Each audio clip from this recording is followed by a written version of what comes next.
Work your ass off. There is no magic pill. It drives me crazy to go to the gym. You read 1 hour a day. I went and worked out 5 hours a day, and I was working on construction with 24 hours a day. Organize your day. Work hard.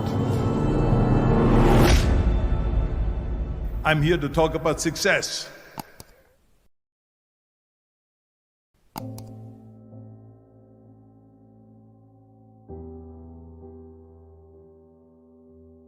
I went to college. I went and worked out 5 hours a day, and I was working on construction. Because in those days in bodybuilding there was no money. I didn't have the money for food supplements or anything. So I had to go to work. So I worked on construction.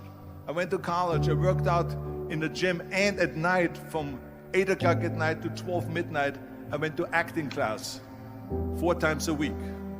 So I did all of that.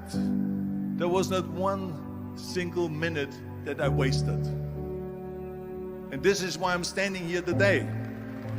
At the age of 20, I went to London and I won the Mr. Universe contest as the youngest Mr. Universe ever. And it was because I had a goal. You see, if you don't have a vision of where you go, and if you don't have a goal where you go, you drift around and you never end up anywhere. 74% hate their job in America. The majority of people don't like what they're doing because they're really not doing it because they didn't have a goal and they followed this goal. They just aimlessly drift around, and then all of a sudden there's a job opening, so they get that job because you have to work. But then when you work, it's a chore. It's work. It's not fun. So if you think about, only a quarter of the people really enjoy what they're doing in life. So people always ask me, when they saw me in the gym in the pumping iron days, they say, why is it that you're working out so hard? 5 hours a day, 6 hours a day, and you have always a smile on your face. The others are working out just as hard as you do, and they look sour in the face. Why is that? And I told people all the time, I said, because to me, I'm shooting for a goal. In front of me is the Mr. Universe title. So every rep that I do gets me closer to accomplishing that goal, to make this goal, this vision, turn into reality. Every single set that I do, every repetition, every weight that I lift will get me a step closer to turn this goal into reality.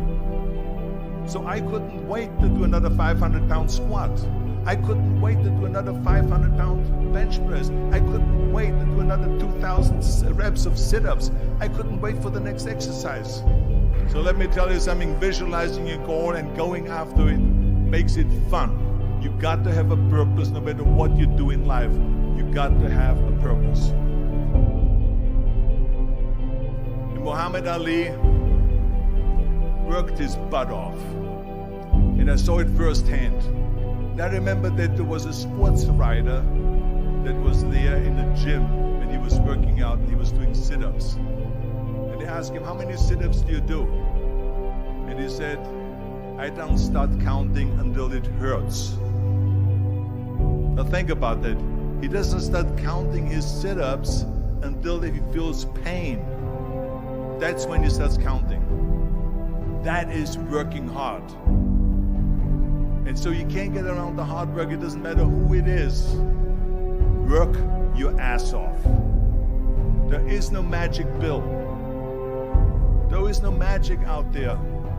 You cannot get around. You have to work and work and work. Make sure of this and make sure of that and all that stuff. So it's work. And it drives me crazy when people say that they don't have enough time to go to the gym for 45 minutes a day and work out. Or to do something for 45 minutes to an hour a day to improve. If it is physically improve or if it is mentally to improve. Imagine you read 1 hour a day about history. How much you will learn after 365 hours in 1 year. Think about if you study about the history of musicians, of composers, how much you would know. Imagine if you would work on the business, on some business that you want to develop every day for an hour. Imagine how further along you will go and get.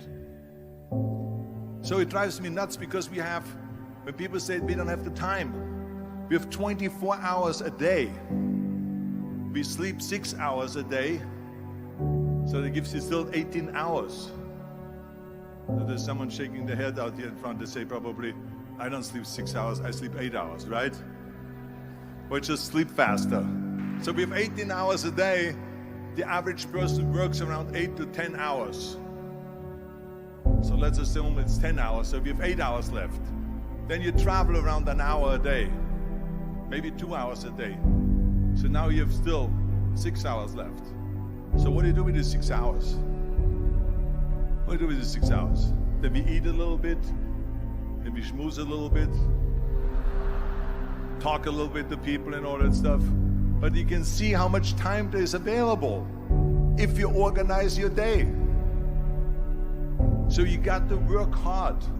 I hate plan B. And I tell you why. Because we have so many doubters, as I've said earlier, the no-sayers. We have so many of those people that say no and you can't do it, that's impossible. That is okay because we just turn off, as I said earlier, and we listen and we hear the no being a yes. You can't do it, you can do it, and all of that. So that is possible to do that amongst all the negative people around you. But when you start doubting yourself, that's very dangerous. Because now what you're basically saying is that if my plan doesn't work, I have a fallback plan, I have a plan B. And that means that you start thinking about plan B, and every thought that you put into plan B, you're taking away now that thought and that energy from plan A.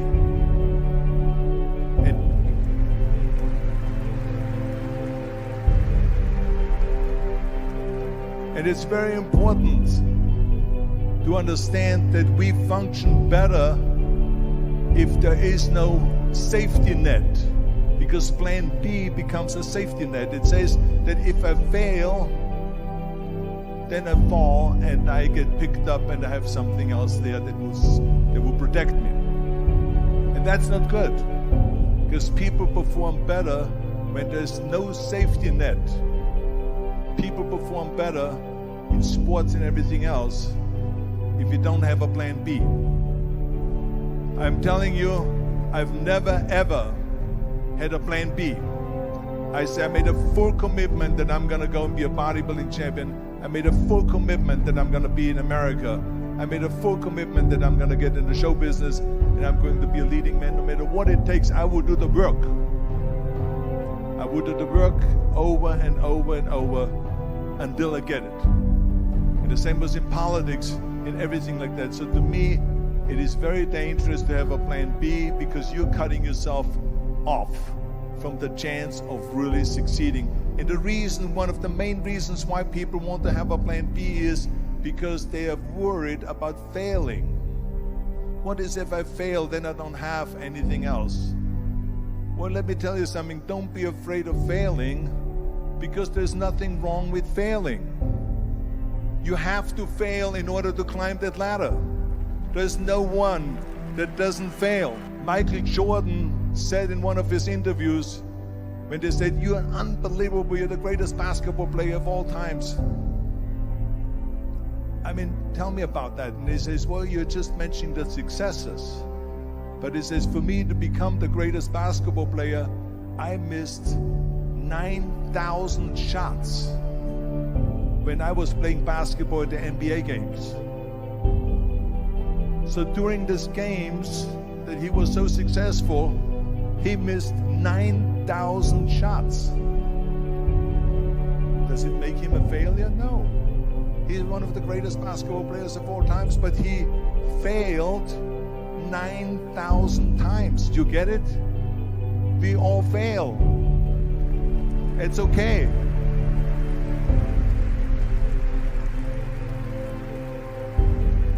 What is not okay is that when you fail, you stay down. Whoever stays down is a loser. And winners will fail and get up. Fail and get up. Fail and get up. You always get up. That is a winner. That is a winner. I failed in bodybuilding. I lost bodybuilding competitions. I lost powerlifting competitions. I lost weightlifting competitions. I had movies that went in the toilet and that were terrible and got the worst reviews. And in politics, I remember I had many of the initiatives on the ballot, and we lost. My approval rating in California went down to 28%. And then it went back up again, and they won again the governorship. Hey, we all lose. We all have losses. This is okay. And this is why I say don't be worried about losing, because when you're afraid of losing, then you get frozen. You get stiff. You're not relaxed. You got to be, in order to perform well in anything, if it's in boxing or if it is on your job or with your thinking, is only happening when you relax. So relax. It's okay to fail. Let's just go all out and give it everything that you got. That's what it is all about. So don't be afraid to fail.